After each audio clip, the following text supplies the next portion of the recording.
नीरज चोपड़ा ने Tokyo Olympics में तारीख रकम की है। नीरज चोपड़ा ने जेवलिन थ्रो में सोने का तमगा जीतकर मुल्क का सर फख्र से बुलंद कर दिया। टोक्यो ओलंपिक्स में हिंदुस्तान का पहला गोल्ड है। 13 साल बाद ओलंपिक्स में हिंदुस्तान को सोने का तमगा हासिल हुआ है। एथलीट्स में हिंदुस्तान का ओलंपिक में ये पहला गोल्ड मेडल है। सदर जमहूरिया रामनाथ कोविंद ने नीरज चोपड़ा की शानदार कामयाबी पर उनको मुबारकबाद दी है। वजीर आजम नरेंद्र मोदी ने नीरज चोपड़ा की तारीखी कामयाबी पर स्टार खिलाड़ी से बात की और जीत की शानदार मुबारकबाद दी। वजीर आजम ने कहा कि ये पूरे मुल्क के लिए फख्र के लम्हात हैं। पीएम ने कहा कि नीरज चोपड़ा की इस हुसूलियाबी को मुल्क हमेशा याद रखेगा। लोकसभा के स्पीकर ओम बिरला ने नीरज चोपड़ा की जीत पर कहा कि पूरे मुल्क को इस सुनहरे पल का इंतजार था। हरियाणा हुकूमत ने नीरज चोपड़ा को 6 करोड़ रुपए इनाम देने का ऐलान किया है। नीरज चोपड़ा ने जीत के बाद कहा कि उन्होंने गोल्ड के बारे में नहीं सोचा था, लेकिन मुझको यकीन था कि मैं अपना बेहतरीन खेल पेश करूंगा।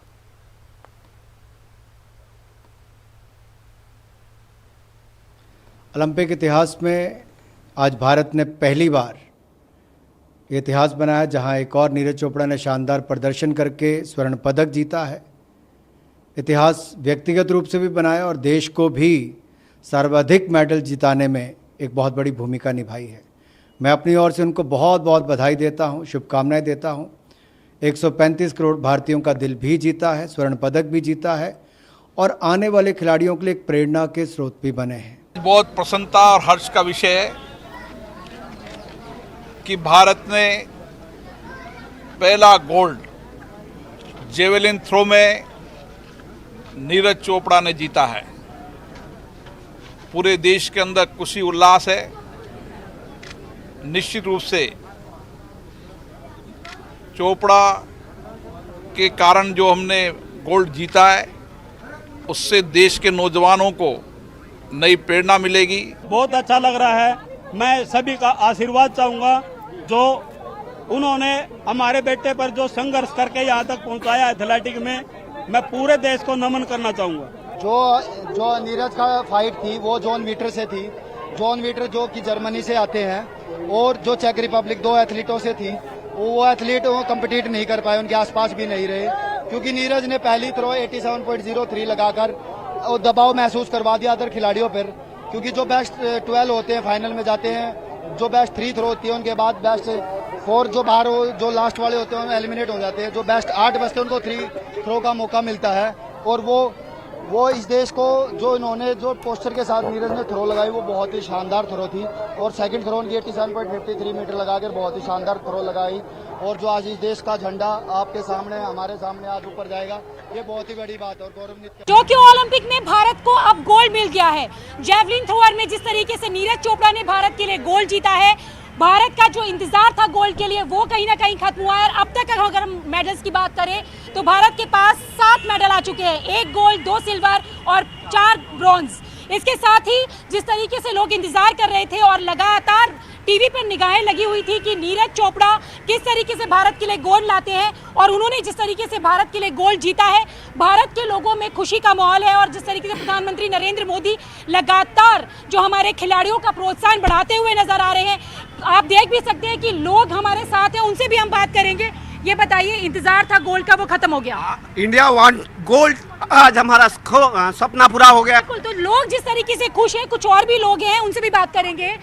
इंतजार था गोल्ड का इंतजार खत्म कर दिया है नीरज चोपड़ा ने। ऑब्वियस, और बहुत ज़्यादा एक्साइटेड है लोग और ये बहुत अच्छा देश को अचीवमेंट है। फर्स्ट टाइम अचीवमेंट देखने को मिला है और हम लोग थोड़ा सा घर से बाहर निकले just to celebrate this moment और दिस सिचुएशन अपनी फैमिली के साथ। और मैं ये चाहता हूँ कि हर कोई इस चीज़ को चीयर अप करे और देखे कि रियली में कि स्पोर्ट्स इतना बेहतरीन तरीके से परफॉर्म हो रहा है और बच्चों को भी पता लगता है कि हमने करना क्या है at least, right. So I would request to everybody go and cheer up for this person because ये ऐसे लोग हैं ये this person are hidden talent, बिल्कुल right? तो बिल्कुल हिडन टैलेंट की बात इन्होंने की है क्योंकि नीरज चोपड़ा की बात करें तो किसान के बेटे हैं, हरियाणा से आते हैं, छोटी सी पृष्ठभूमि से सामने आकर उन्होंने जिस तरीके से भारत के लिए गोल्ड जीता है, क्योंकि इतना लंबा इंतजार था। 2008 में बीजिंग में गोल्ड आया था और उसके बाद अब जो टोक्यो में ओलंपिक हो रहे हैं और नीरज चोपड़ा ने जिस तरीके से गोल्ड जीतकर भारत का नाम रोशन किया है, लोगों की उम्मीदें पूरी की है। आप देख भी सकते हैं कि लगातार जो उनके फॉलोअर्स हैं, जो उनके देखने वाले हैं, जो उनके चाहने वाले हैं, उनको आप देख सकते हैं कि किस तरीके से लोग यहाँ पर पहुँचे हुए हैं।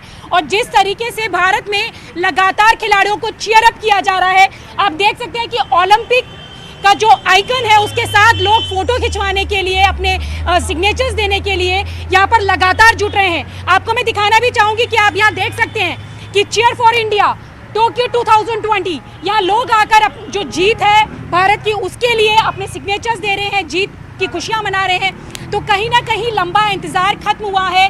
नीरज चोपड़ा ने इस लंबे इंतज़ार को खत्म किया है और भारत के लिए पहला गोल्ड मेडल जीत लिया है। कैमरा पर्सन गौरव गिरी के साथ रचना, न्यूज़ 18 दिल्ली। तो नीरज चोपड़ा को पूरा देश इस वक्त मुबारकबाद दे रहा है। ओलंपिक के आखिरी मरहले में गोल्ड की जो तमन्ना थी मुल्क की, नीरज चोपड़ा की शक्ल में हिंदुस्तान को सोने का तमगा मिला है। ओलंपिक्स में जो नीरज चोपड़ा ने जेवलिन थ्रो में सोने का तमगा देश को दिलाया है। इस सिलसिले में सदर जमहूरिया रामनाथ कोविंद और वजीर आजम नरेंद्र मोदी ने नीरज चोपड़ा को मुबारकबाद दी और पीएम नरेंद्र मोदी ने नीरज चोपड़ा से बात भी की है। आज ओलंपिक समापन की दिशा में जा रहा है और आपने देश को खुश कर दिया है। हाँ, बस पोजीशन है वही था कि बस ये मेरा लास्ट सबसे लास्ट ईयर है कि मैं इंडियन में, तो बस कुछ अच्छा करना है और गोल्ड जीतना हूँ और तो बहुत खुशी की बात है। बहुत अच्छा लगा और मुझे लगता है कि सभी जो अपने भारत और जो लोग देख रहे थे उनकी बहुत दुआएं और उनका सपोर्ट था पीछे से इतने ज़्यादा लोगों का, तो शायद उसी ने मुझे यहाँ पे आज पहुँचाया है। पानीपत ने पानी दिखा दिया। नहीं सर, बहुत सभी का बहुत ज़्यादा दुआएं थी, तो उनकी दुआएं काम आई आज। लेकिन इस बार एक तो ओलंपिक एक साल डिले हुआ तो आपको एक साल ज़्यादा मेहनत करनी पड़ी और कोरोना में अनेक संकट आए, अनेक मुसीबतें आई, बीच में आपको चोट भी आई थी, लेकिन उसके बावजूद भी आपने बहुत बड़ा कमाल करके दिया और ये मेहनत के कारण होता है। जी नहीं, बहुत ही ज़्यादा सर, बहुत मुश्किल टाइम रहा था, बीच में इंजरी आई थी और ऐसा लग रहा था कि पता नहीं कैसा कम। लेकिन जिस दिन आप जा रहे थे और मेरी आपसे जो बात हुई, मैंने देखा कि आपके चेहरे में एकदम कॉन्फिडेंस था, आपकी बातों में कॉन्फिडेंस था और दूसरा मैंने देखा आपको प्रेशर नहीं था, बिल्कुल हंसते खेलते थे आप।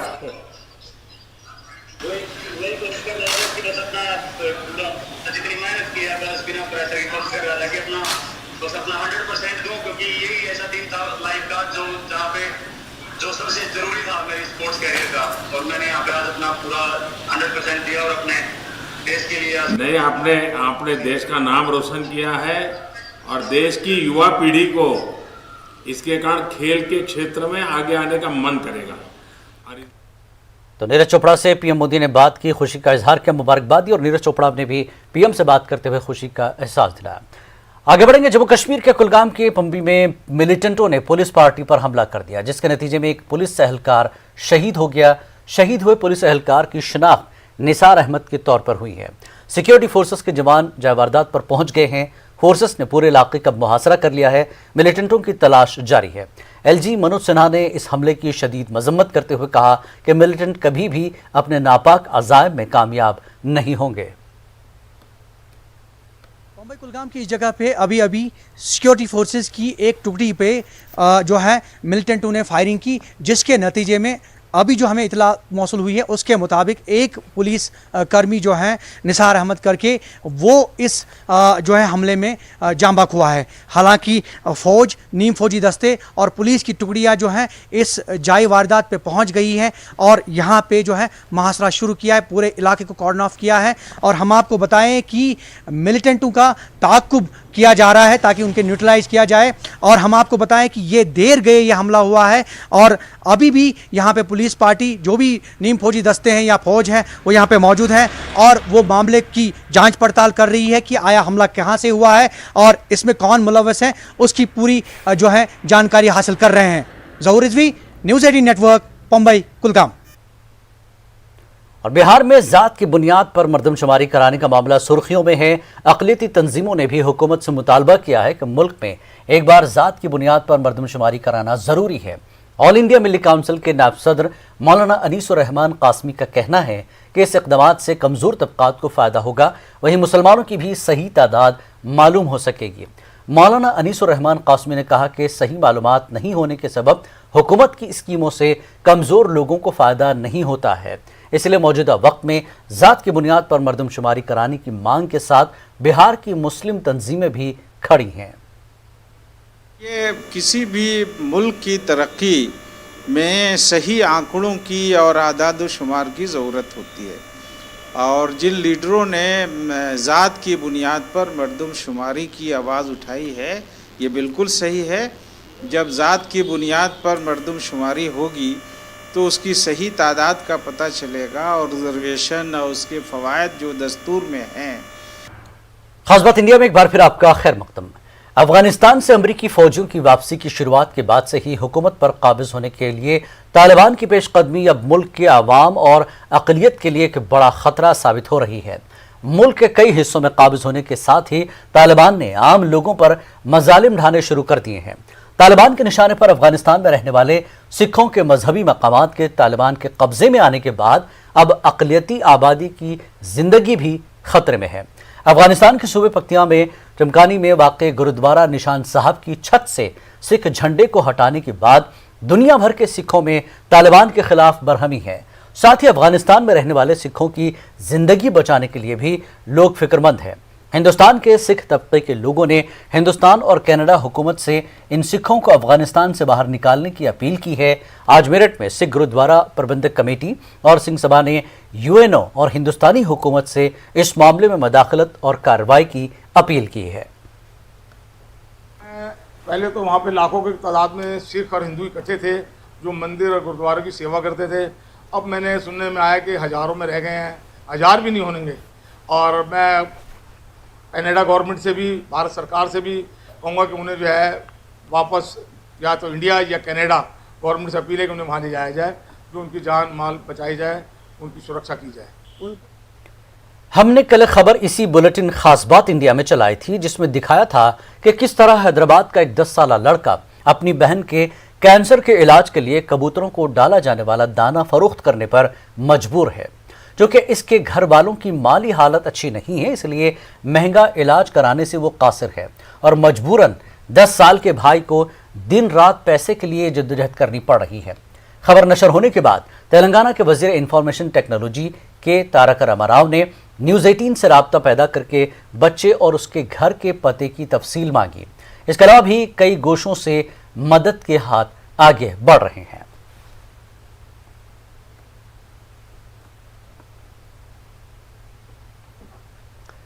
और कर्नाटक में इस्लामिया इंस्टीट्यूट ऑफ टेक्नोलॉजी की 3 एकड़ अराजी हुकूमत ने अपनी तहवील में ली है।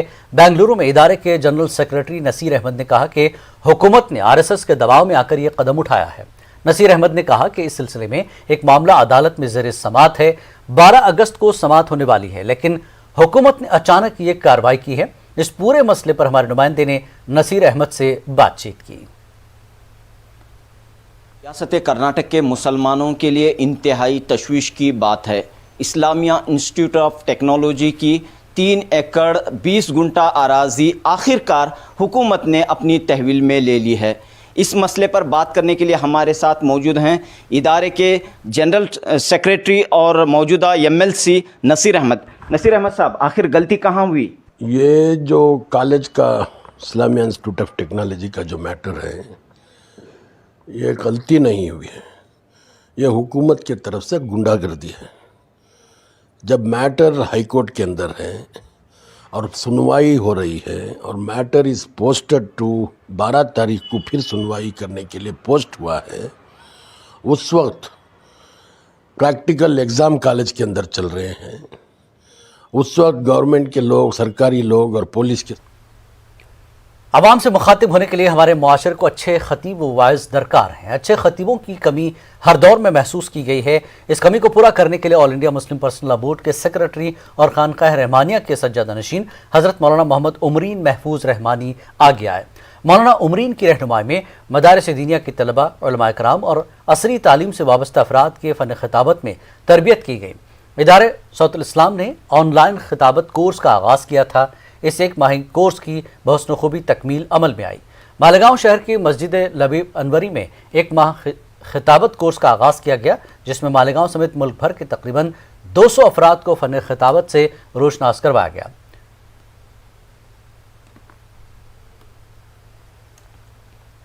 अलीगढ़ के किशनपुर इलाके में वाक़े कदीमी कब्रिस्तान की दीवार को तोड़े जाने पर उस वक्त हंगामा खड़ा हो गया जब म्यूनसिपल कॉरपोरेशन की टीम जेसीबी मशीन से दीवार गिराने पहुंची और एक दीवार को मुनहदिम भी कर दिया।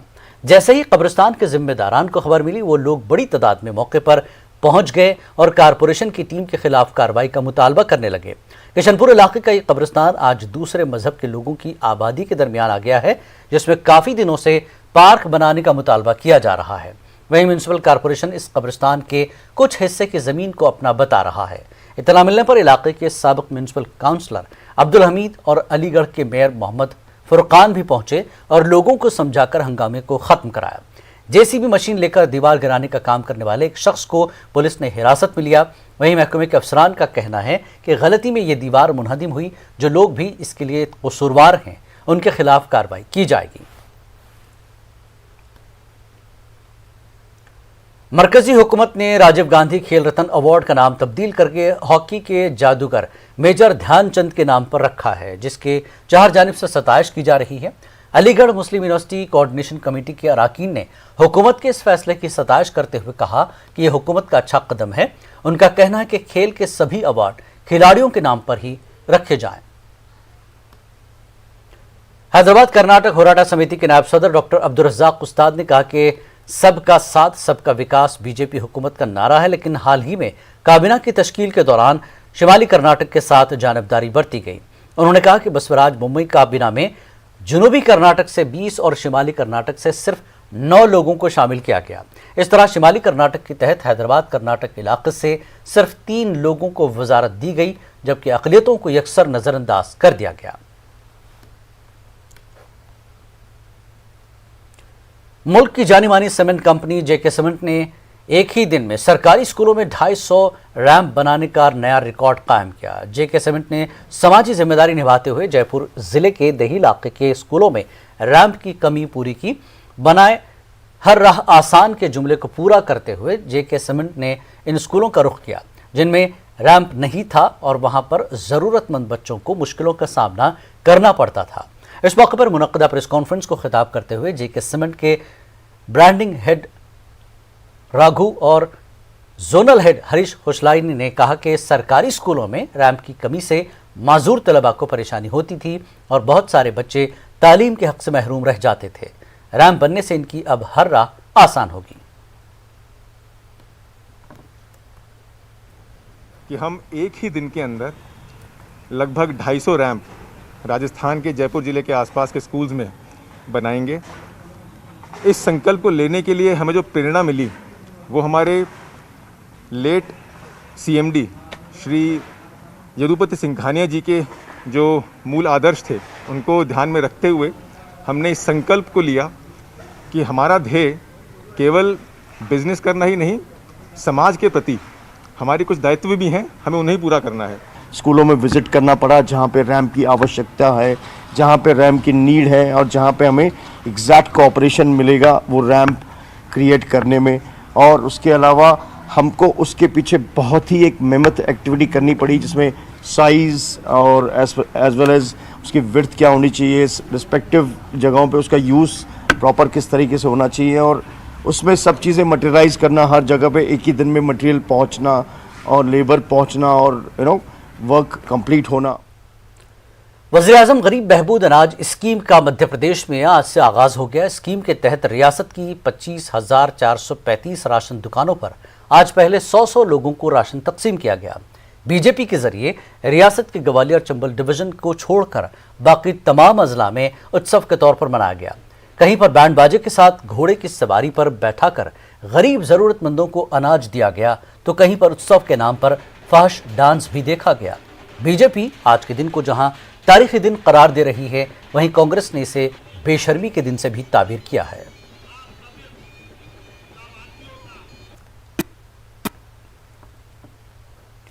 नेटवर्क 18 फेडरल बैंक संजीवनी गाड़ियां पूरे मुल्क में कोरोना वायरस से मुतासर अजला में गश्त कर रही हैं। वैक्सीन की अहमियत के हवाले से बेदारी लाने की हमारी कोशिशों को आपकी तायद की अशद जरूरत है। आइए एक नजर डालते हैं कि संजीवनी गाड़ियां किन इलाकों में है।